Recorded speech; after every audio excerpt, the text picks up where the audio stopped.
Hi అండి. ఇది కూడా బ్లౌజ్ పీసేనండి. సో 4 ఇయర్స్ పాపకు కుట్టమని అన్నారు. సో ఇలా స్టిచ్ చేశాను. చిన్న లేస్ ఇచ్చాను, హ్యాండ్స్ పెట్టి చిన్న ఫ్లవర్ ఇచ్చాను. అలాగే లైనింగ్ లోపల లైనింగ్ వేశాను. ఇట్లా ఉంది ఫైనల్ లుక్ వచ్చేసి. ఎలా ఉందో చెప్పండి. బాయ్ అండి. హాయ్ అండి.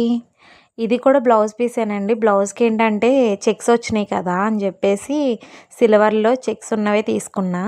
సో అలా ఫ్రాక్ డిజైన్ చేశానండి. ఇంకా సీవ్లెస్ చిన్న పాప కదా, 4 ఇయర్స్ పాపకి సీవ్లెస్ బాగుంటాయి అని చెప్పేసి చిన్నగా ఫిల్స్ ఇచ్చాను. సో చిన్న ఫ్లవర్ ఇచ్చాను, లైనింగ్ వేసాను. అట్లని ఇక్కడ నడుం దగ్గర ఏమన్నా పెడితే బాగుంటుందని అలా ఫ్రాక్కి అలా అలా డిజైన్ చేశానండి. సో అలాగే లూజ్ అండ్ టైట్కి థ్రెడ్స్ ఇచ్చాను. ఫైనల్ వెనకాల పార్ట్కి హుక్స్లు అవన్నీ పెట్టాను. సో